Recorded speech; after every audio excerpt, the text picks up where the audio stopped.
तो चलिए फिर से स्वागत है आपका हमारे इस चैनल ट्यू टिप्स पर। तो आज बात करेंगे काशी और बनारस की, यानी कि वाराणसी की। गंगा जी के तट पर बसा पवित्र काशी दुनिया का सबसे प्राचीन शहरों में से एक माना जाता है। वाराणसी को आप काशी और बनारस नाम से भी जानते हैं। यह शहर हिंदुओं का बहुत ही प्रमुख तीर्थ स्थलों में से एक माना जाता है। यही कारण है कि यहाँ पूरी दुनिया से लोग घूमने के लिए आते हैं। तो वाराणसी भारत का एक बहुत बड़ा पर्यटन स्थल भी है, धार्मिक स्थल भी है। यहाँ लोग घूमने के लिए, धार्मिक लाभ लेने के लिए आते हैं। काशी के बारे में कहा जाता है कि काशी नगरी भगवान शिव के त्रिशूल पर खड़ी है और स्वयं भगवान शिव के द्वारा काशी का निर्माण किया गया था। तो शिव भक्तों के लिए काशी धरती पर साक्षात स्वर्ग के समान ही है। काशी में बहुत सारे पवित्र, प्राचीन, चमत्कारी मंदिर हैं। यही काशी में काशी विश्वनाथ मंदिर भोलेनाथ शिव के 12 ज्योतिर्लिंगों में से एक है।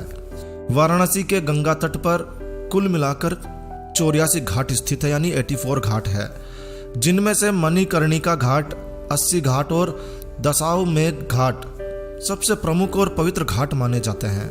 तो मंदिरों और घाटों की नगरी में आपको खाने पीने का भी पूरा मजा आने वाला है। खाने के शौकीन लोगों के लिए ये सबसे पसंदीदा शहर है। आपने बनारसी साड़ी और बनारसी पान का नाम तो सुना ही होगा। तो बनारस यानी वाराणसी घूमना हर किसी का सपना होता है। तो यदि आप वाराणसी घूमने का प्लान कर रहे हैं, वाराणसी यात्रा के लिए सोच रहे हैं, तो ये वीडियो अंत तक देखिएगा। शायद ये आपको कुछ मदद कर दे, क्योंकि आज इस वीडियो में हम आपको वाराणसी यानी कि काशी और बनारस के कुछ प्रसिद्ध मंदिर, कुछ प्रसिद्ध दर्शनीय स्थल, इन सभी की जानकारी शेयर करने जा रहे हैं। तो इस जानकारी के बाद में आप अपने प्लान को बेहतरीन कर सकते हैं। तो आइए शुरू करते हैं। तो अब आप आ चुके हैं दुनिया के सबसे प्राचीन और ऐतिहासिक शहर में, जो आज भी वैसा ही है जैसा कि 5000 वर्ष पहले हुआ करता था। स्वयं भगवान शिव ने देवी पार्वती से शादी के लिए इस शहर को निर्मित किया और इस शहर को चुना और यहीं पर अपनी गृहस्थी बसाई। तो वाराणसी जाते ही सबसे पहले यहाँ के पवित्र घाटों में डुबकी लगाना तो बनता है। तो आप पहुँच जाइए 80 घाट पर। 80 घाट वाराणसी रेलवे स्टेशन से 7 किलोमीटर की दूरी पर स्थित है। यहाँ आपको एक पीपल के पेड़ के नीचे एक विशाल शिवलिंग के दर्शन होंगे। यहीं आपको भोलेनाथ शिव का पूजन करना है। 80 घाट 80 और गंगा नदी के संगम पर स्थित है और इसीलिए इसे 80 घाट कहा जाता है। और हाँ, इस घाट का सबसे आकर्षित करने वाला दृश्य है यहाँ की गंगा आरती। यहाँ गंगा आरती बेहद खूबसूरत होती है, तो पवित्र गंगा आरती को देखना बिल्कुल भी नहीं छोड़ना है। इसके बाद में गंगा नदी पर ही मुख्य घाट दशाश्वमेध घाट का दर्शन आपको जरूर करना चाहिए। ये घाट बहुत ही खास स्थान है। ये वो जगह है जहाँ भगवान ब्रह्मा जी ने दशाश्वमेध यज्ञ किया था और 10 घोड़ों की यहाँ पर बलि दी गई थी। तो ये बहुत ही आकर्षक स्थल है। आज भी यहाँ कई तरह के अनुष्ठान किए जाते हैं। तो यदि किसी प्रकार का अनुष्ठान आपको कराना है तो दशाश्वमेध घाट यहाँ का प्रमुख घाट है। संध्या काल के समय इस घाट पर गंगा आरती होती है, बेहद खूबसूरत आरती होती है। तो गंगा जी की खूबसूरत आरती का अनुभव करना है तो इस घाट पर आप कर सकते हैं। तो दोस्तों, सभी घाटों को घूमने के बाद में विश्व प्रसिद्ध काशी विश्वनाथ मंदिर के दर्शनों के लिए जाइए। ये वो स्थान है जिसके लिए खासकर लोग काशी यानी कि वाराणसी आते हैं। तो काशी विश्वनाथ मंदिर वाराणसी के प्रमुख दर्शनीय स्थानों में से एक माना जाता है। यहाँ आपको भगवान शिव के 12 ज्योतिर्लिंगों में से एक भगवान विश्वनाथ जी के दर्शन होंगे, जिनके दर्शन मात्र से ही मोक्ष के दरवाजे खुल जाते हैं, मोक्ष के द्वार खुल जाते हैं। तो इस मंदिर के दर्शनों के लिए कहने की आवश्यकता नहीं है, आप इस मंदिर के दर्शनों के लिए तो जाने वाले ही हैं। चलिए आगे बढ़ते हैं। मंदिरों की श्रेणी में ही एक मंदिर आता है, तुलसी मानसा मंदिर। ये मंदिर वाराणसी से लगभग 5 किलोमीटर की दूरी पर स्थित है। सफ़ेद संगमरमर से बना ये एक भव्य मंदिर है और तुलसी मानसा मंदिर का निर्माण 1964 यानी कि 1964 में कराया गया था। मूल रूप से ये मंदिर भगवान श्री राम जी को समर्पित है। और दोस्तों, ये स्थान कुछ खास है। ये स्थान वो स्थान है जहाँ तुलसीदास जी ने अवधी भाषा में महाकाव्य रामायण की रचना की थी और इसीलिए इस मंदिर का नाम श्री तुलसीदास जी के नाम पर ही रखा गया है और इसीलिए इस मंदिर का नाम तुलसी मानसा मंदिर कहा जाता है। वाराणसी में एक प्रसिद्ध मंदिर है जिसे बंदर मंदिर के नाम से जाना जाता है। वैसे ये मंदिर दुर्गा माता का मंदिर है, मगर इसे बंदर मंदिर भी कहते हैं। क्यों कहते हैं ये तो पता नहीं, पर काफ़ी प्रसिद्ध है। तो इस मंदिर में आपको माता रानी के चमत्कारी प्रतिमा के दर्शन होंगे। कहते हैं कि यहाँ इस प्रतिमा को किसी कारीगर के द्वारा नहीं बनाया है, बल्कि ये प्रतिमा स्वयं यहाँ प्रकट हुई थी। तो ऐसी चमत्कारी स्वयं भू माता रानी की प्रतिमा के दर्शन तो बनते ही हैं। तो वाराणसी जाएं तो इस मंदिर में ज़रूर दर्शन करके आएँ। दुनिया में ऐसे लाखों लोग हैं जो चाहते हैं कि उनकी अंतिम सांस, उनके अंतिम क्षण काशी में निकले या उनका अंतिम संस्कार काशी में ही हो। तो वाराणसी में मणिकर्णिका घाट ऐसा घाट है जहां अंतिम संस्कार के लिए इस घाट को सबसे ज़्यादा शुभ माना जाता है। ये घाट काफ़ी प्रसिद्ध है, मैं ये कहूँगा कि विश्व प्रसिद्ध है। ये वो घाट है जहाँ कभी चिता शांत नहीं होती है। न जाने कितने वर्षों से यहाँ लगातार चिताएं जलती जा रही है, जलती जा रही है, जलती जा रही है। आप कभी भी किसी भी समय यहाँ जाइए, हर समय आपको यहाँ किसी न किसी का दाह संस्कार होते नजर आएगा।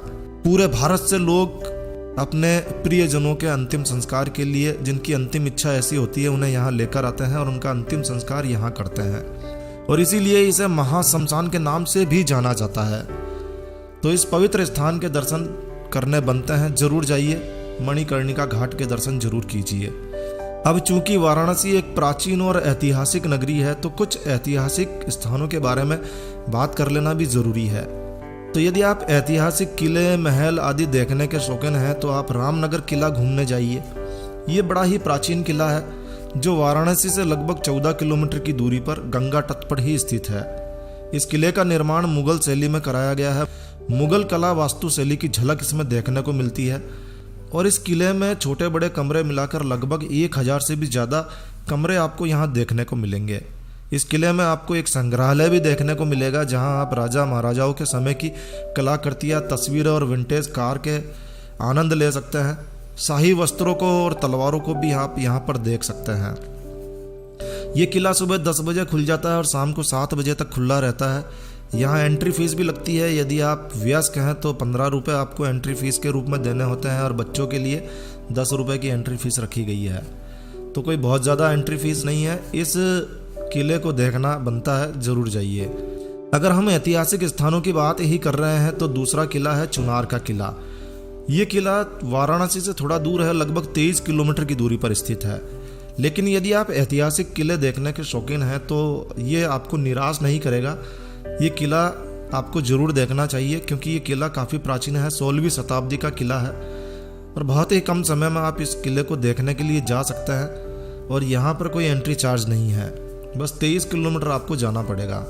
तो वाराणसी जाएं तो वाराणसी के पास में 13 किलोमीटर दूरी पर सारनाथ है। सारनाथ काफ़ी प्रसिद्ध स्थान है, बौद्ध धर्म को मानने वालों का ये तीर्थ स्थान है, लेकिन हिंदू धर्म के लोग भी यहाँ काफ़ी जाते हैं।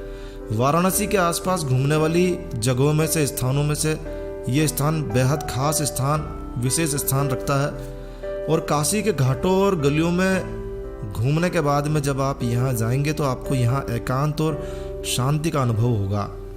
सारनाथ में कई चीज़ें हैं देखने की, जैसे चौखंडी स्तूप है, अशोक स्तंभ है, धमेक स्तूप है, पुरातत्व संग्रहालय आपको यहाँ देखने को मिलेगा, मूल गंध कुटी है, यहाँ पर मूल गंध कुटी विहार है, वो जरूर देखिए। चीनी थाई मंदिर और काफ़ी मठ यहाँ पर आपको देखने को मिलेंगे। तो आप पूरा दिन यहाँ पर आराम से घूम सकते हैं। 13 किलोमीटर दूर है वाराणसी से, ज़रूर जाइए। तो देखिए, जब किसी भी स्थान पर जाते हैं तो वहाँ की प्रसिद्ध चीज़ें लाना बनता है।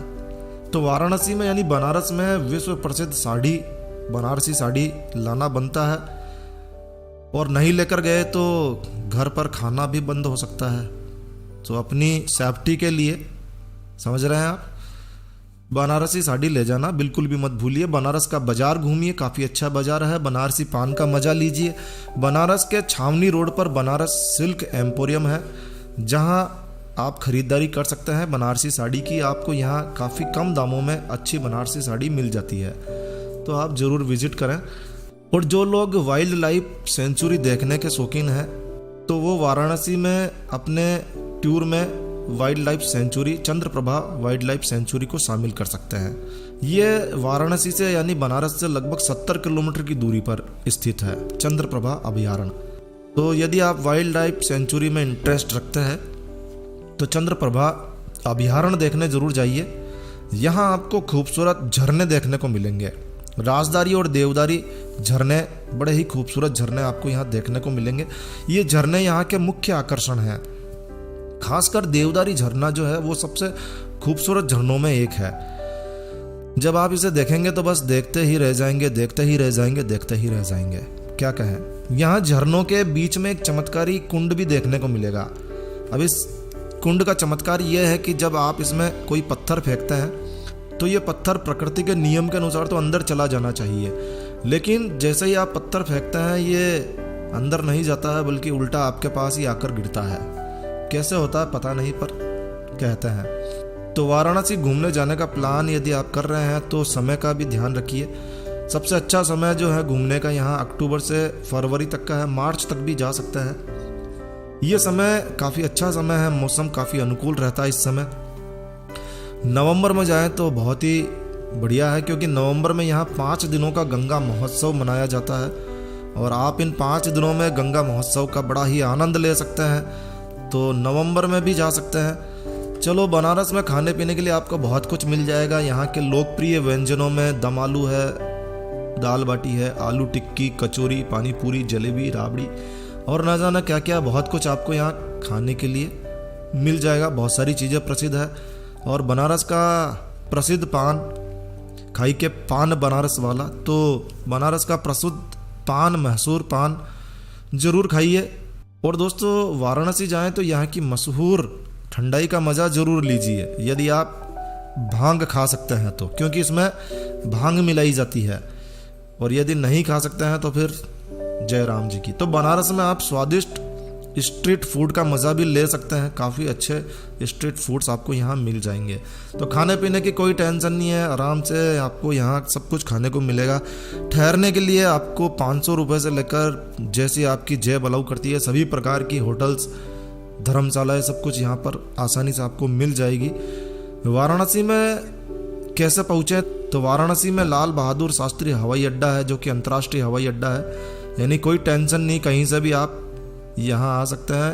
भारत के प्रमुख शहरों से तो ये अच्छी तरह से जुड़ा हुआ ही है और अंतर्राष्ट्रीय हवाई अड्डा है, तो बाहर से भी आप आ सकते हैं।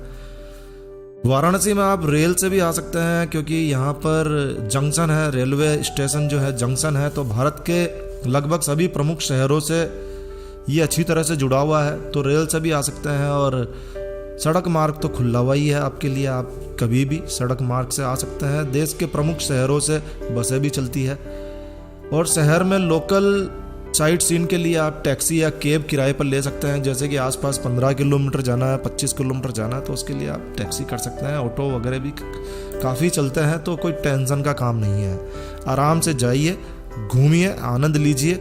और इस वीडियो के माध्यम से हमने जो आपको वाराणसी, काशी और बनारस की यात्रा कराई है, वो यदि आपको अच्छी लगी हो, यूज़फुल लगी हो, तो कृपया मेहरबानी करके प्लीज़ रिक्वेस्ट है, लाइक के बटन पर ज़रूर क्लिक कीजिए।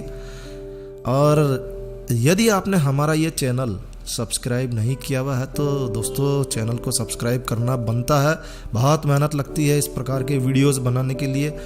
और यदि आपका सपोर्ट रहा तो हम लोकेशन पर जाकर शूट करके आपके लिए वीडियोस बनाएंगे, ज़रूर बनाएंगे, क्यों नहीं बनाएंगे। तो सब्सक्राइब कीजिए। तो एक नया वीडियो, एक नई जानकारी, एक नए स्थान की जानकारी के साथ मैं मिलता हूं आपका दोस्त नरेंद्र अग्रवाल। तब तक के लिए stay healthy, stay happy. Thank you for watching my video. Thanks. जय श्री राम, जय हनुमान।